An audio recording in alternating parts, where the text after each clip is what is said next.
If you're like me, if you're considering making a big decision that affects my family or my finances, I like to have everything planned out in my head before it happens.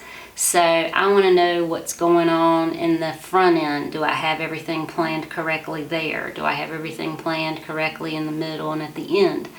How am I going to be feeling through each step? Well, selling a house is one of those big decisions. So I'm going to do a series, and by the way, my name is LeAnne Carswell. I own the Expert Real Estate Team. I've been a realtor and broker for 25 years. So I thought I would answer some questions that will hopefully help you if you're thinking about selling your home. Some of the questions we're going to be going over is, how do I sell my home? Do I do it myself? Do I hire a realtor? Do I sell it to an iBuyer? That's a whole new thing. What do I have to do to get the house ready to sell? Do I have to do any repairs? What should I ask for my home? What does the listing contract look like? What does the buyer contract look like? What are contingencies?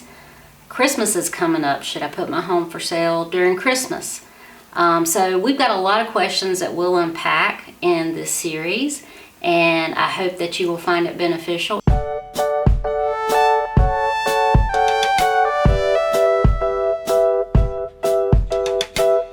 Okay, in this first episode, we're going to talk about how you want to sell your house. And what I mean by that is, do you want to hire a realtor? Do you want to try to do it on your own? Do you want to sell it to an iBuyer?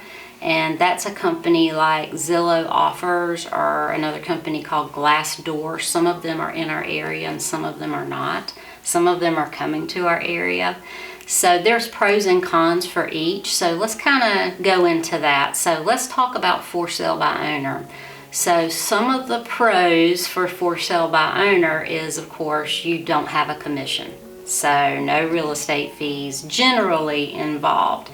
Now you may have a buyer or agent come along and ask if you'll pay half the commission, and that'll be a decision that you'll have to make on your own, but either way, the goal is to save money.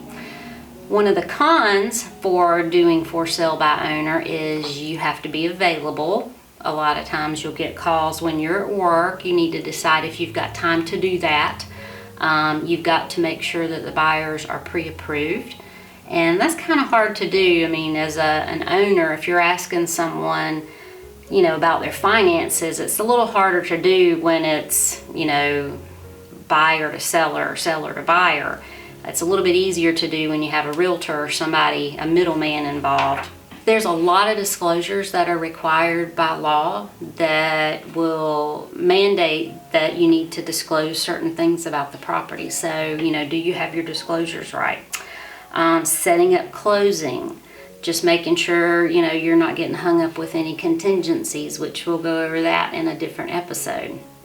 So now one statistic actually, NAR, the National Association of Realtors, did a survey, and they looked at homes that were sold through an agent and homes that were sold for sale by owner, and homes that were sold through an agent sold for $80,000 more on average.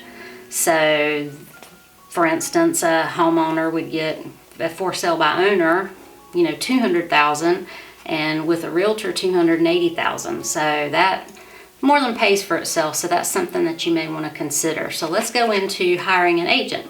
What does that mean? So basically, you want to find someone, if you're considering hiring a realtor, interview a few.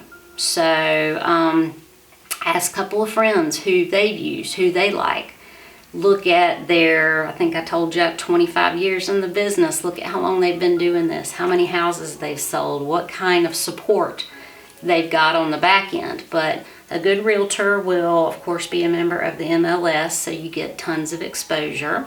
For instance, our company, we've got back-end support. So I've got a listing person that helps me handle the listings. I've got somebody on the back end once you go under contract. My goal for my sellers is to make sure nothing falls through the cracks and we have as hassle-free closing as possible, because there's always going to be problems. I mean, that just very rarely do things go, just as smooth as silk. Unfortunately, that's just kind of the way the world is these days. So a con to hiring a realtor is, of course, you do have to pay a commission, but go back to that National Association of Realtors survey. I mean, if we're on average making you $80,000 more, I mean, I think you can pay the realtor out of that. So that's one thing to think about. So iBuyers. iBuyer, like Zillow Offers, they have statistically or historically been in large cities, New York City, Los Angeles, big cities like that. They are slowly coming to Greenville. Greenville's getting big. I mean, if they've been in Atlanta, so they're slowly coming to our area. So that will be something that you'll start to begin seeing is Zillow Offers. So a pro for Zillow Offers, or another company called Glassdoor, is, timing. They'll tell you exactly when they're going to close. You won't have to do any repairs, although on the back end, they may charge you for the repairs once they turn around and sell the home. You don't have to pay commissions. They have another thing called service fees, which, from the research that I've done, they're a little more than commissions. So make sure you do that research before you go down that path. I've heard some horror stories of sellers that have done that, and they got kind of far down into it and got their net sheet and said, gosh, I didn't realize it was going to cost me this much money. They just didn't know, and they didn't know to ask. So make sure you're asking all those questions. Anyway, I hope that was helpful. Please subscribe to our YouTube channel if you like our content, and reach out to us if you have questions that you would like me to answer, or if you would like to have me come take a look at your property and help you make your decision of what you would like to do. Thanks so much, and see you on the next episode.